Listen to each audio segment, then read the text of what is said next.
blind man sets his eyes upon Jesus. A man born blind was given a gift that few could imagine.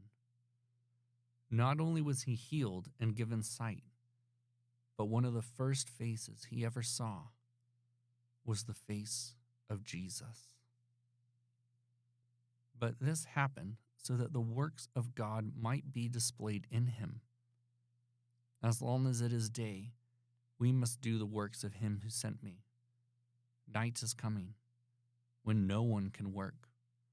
While I am in the world, I am the light of the world.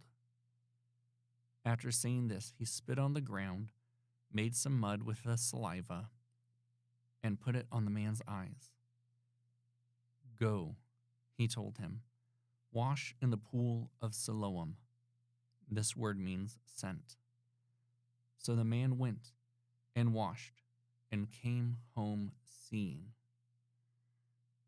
His neighbors and those who had formerly seen him begging asked, "Isn't this the same man who used to sit and beg?" Some claimed that he was. Others said, "No, he only looks like him." But he himself insisted, "I am the man." "How then were your eyes opened?" they asked. He replied, "The man they call Jesus made some mud and put it on my eyes. He told me to go to Siloam and wash. So I went and washed, and then I could see." "Where is this man?" they asked him. "I don't know," he said. This took place during the Jewish festival of lights. And Jesus says, "I am the light of the world." In Psalm 27:1, it says, "Yahweh is my light and my salvation." To claim to be the light of the world, was another claim to divinity. The religious leaders of his day then interrogate the man who was healed about how he was healed, especially because the man was healed on the Sabbath. The man first said that Jesus was a man. And then as the interrogation continues, the man says he believes Jesus was a prophet. But then, as the continuation of the interrogation happens, the man realizes Jesus is more than a man and actually is more than a prophet. After the interrogation ends, the religious leaders mock the healed man, and they throw him out of the synagogue. And the word of God says that Jesus heard they had thrown him out. And when he found him, he said, "Do you believe in the Son of Man?" "Who is he, sir?" the man asked. "Tell me, so that I may believe in him." Jesus said, "You have now seen him. In fact, he is the one speaking with you." Then the man said, "Lord, I believe," and he worshipped him. The man worshipped Jesus because he knew Jesus was God.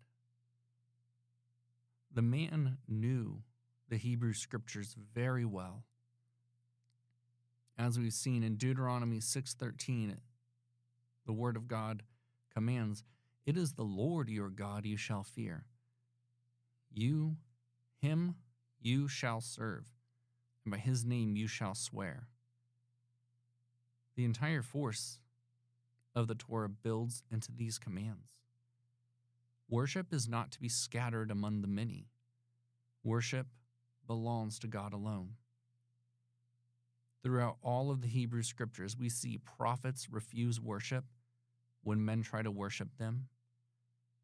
We see this continue even after Jesus ascends to heaven, when his disciples refuse worship and point to God alone. We see kings refuse worship and point to God. Because worship is the exclusive right of the Lord. This man knew that. He had been taught that truth from childhood, week after week in the synagogue. This was recited and this was reinforced.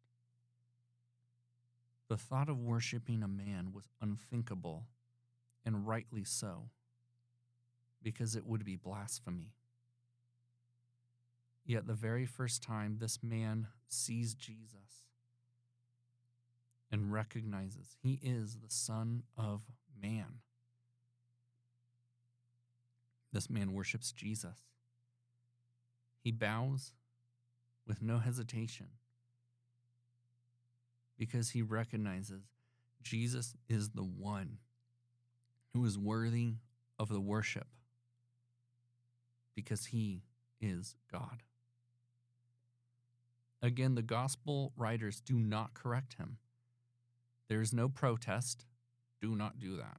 There is no prophetic deflection toward God.